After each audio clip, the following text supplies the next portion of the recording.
Oh, this is a 500e. Ha ha ha. I bought another one. If you guys watched, I guess it was on my side channel, but I did a video review of the Tesla Tap adapter thing. Lets you use Tesla destination chargers on a regular J1772 vehicle. I used this silver 2013 Fiat 500e. Used to belong to a friend of mine. He moved out of the cities, so this really wasn't a feasible range vehicle for him anymore. And I just bought it off of him. So expect to see more 500e content in the future. Even though I still have the Tesla, I'm not getting rid of that. This is just too good of a deal to pass up, and I'll probably let my roommate use it and get his beak wet on some electric technology. But yeah, like I said, stay tuned for a little bit more content. Just warming up the TomTom. This thing hasn't been used in forever, but just like before, I like having my power meter. So off we go.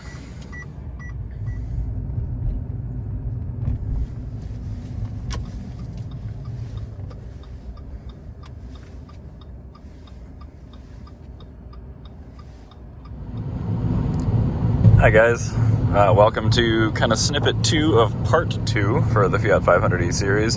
I say part 2 because, of course, I bought another one. Couldn't stay away for too long. These cars are just so much fun. I am on my way down to the garage right now, and it is 28 degrees now. It was 27 when I left. Fahrenheit, of course, which is about -4 Celsius. A few more things since the last time I did an actual installment on the 500e. The TomTom was a great addition for the winter to figure out exactly what's going on power-wise. It still is. You can see I've got the cabin heat just set at 60, and that's perfectly fine for, remaining marginally comfortable with the heated seat and stuff like that. However, the things that the TomTom doesn't show you are, for sure, the battery heater. And the battery heater tends to run when it's below 40 degrees and you just turn on the car for a trip in the morning or leaving work for home. That is something that I must emphasize how important it is to have a 30 amp or a 32 amp EVSE at home and to preheat the car for at least 10 and probably 20 minutes. I was noticing the other day, just before I left work, there was a charge point, a 32 amp charge point near my office, so I decided to just swing over there and get a few extra percent while I had a late lunch. And I noticed that I had the car plugged in for 10 minutes before I saw the SOC increase.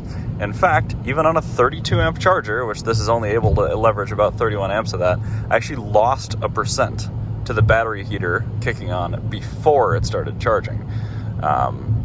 You'll notice that the charge time remaining will stay exactly the same while the battery heater is running, and then it will start to decrease once the battery heater shuts off and it starts actually putting the juice into the pack again.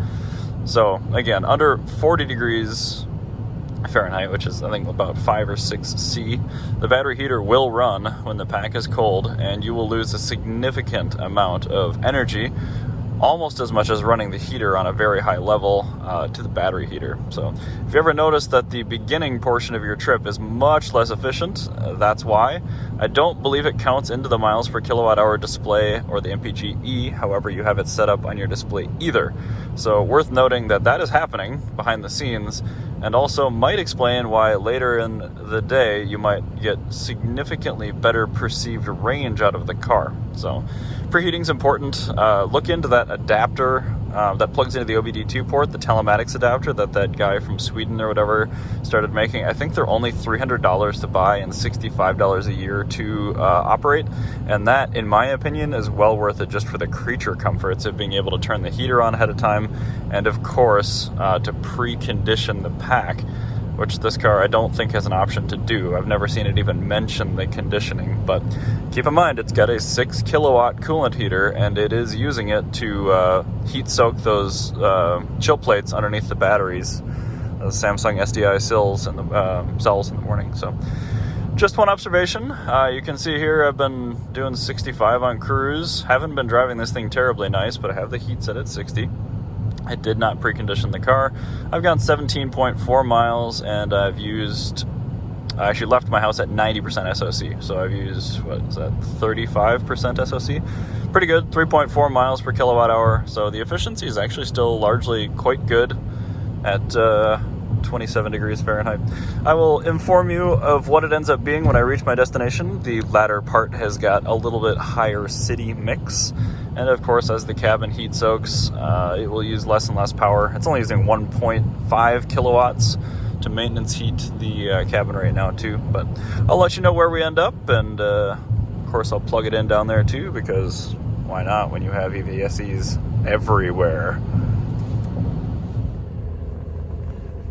So we were just pulling into the destination. Keep in mind I left at 90% SOC. So our theoretical range with the heat on 60 in 27 degree weather is about 50 miles. That's actually pretty good, all things considered. The best range I've ever seen out of a 500E is 70 miles. And that was warm weather, being pretty nice to it, climate control off. So really, if we're only taking 20%, excuse me, off the top, that's not bad at all. The next leg of the trip here, I'm going to be much more rude to the car. I'm going to be doing 10 over, and then I'm also going to have the heat at 75, and we'll see how much that range falls the rest of the trip, just to kind of gauge and see what's potentially worth doing. Well, I decided to go to the car wash. This thing can still muster like 30 kilowatts, so it's not dead.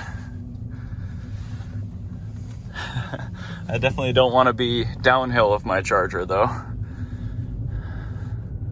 I'm tempted to just drive around the building down there, because I do have a unit down there. But I've got a nice shiny level 2 up here, so what I'm gonna do is run inside, get my Android tablet, and I'm going to check the state of health on this battery before I shut it off, because I'm very curious. So I've had it charging for just over an hour now. We're up 7.62 kilowatt hours, drawing 30 amps. It's actually turning into a very lovely day out here. And we're at 51% indicated SOC, but it still says it wants 2 hours more to charge, so that's not really consistent. I checked the battery health, and it's showing 74.51 SOHR. I'm going to check it again once it's fully charged and it does a top balance, because typically that will change a little bit when the battery's full, especially after it's been run all the way down, so I can do a bottom balance too. I'm using Alpha OBD. I'm using a Conway Greenie adapter. If I think of it, I'll link all this stuff in the description. And just a cheapo Insignia Android tablet, but it gives you a lot of data on the battery. So far it looks like it's in slightly better shape than my old gray one. And it also shows a different odometer reading for the battery pack.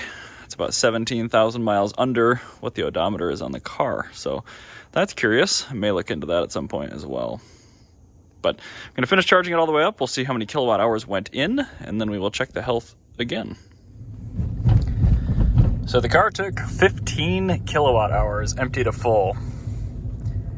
That's not great. My old one used to do about 18.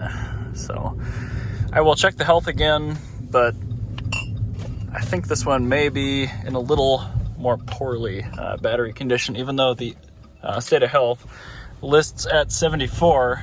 My old one was at 72. So we shall see.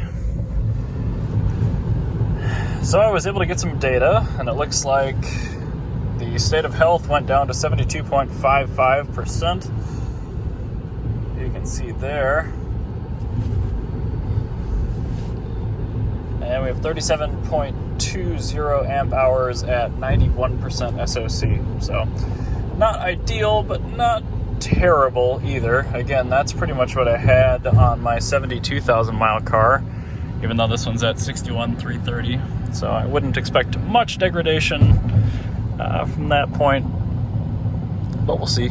I'm doing the return trip, and it's actually very nice out because the car was facing the sun, and it's 40 degrees now, so I'm expecting much better efficiency. But like I said, we will see what we end up getting. when I parked this thing up after about 35 miles of largely highway driving.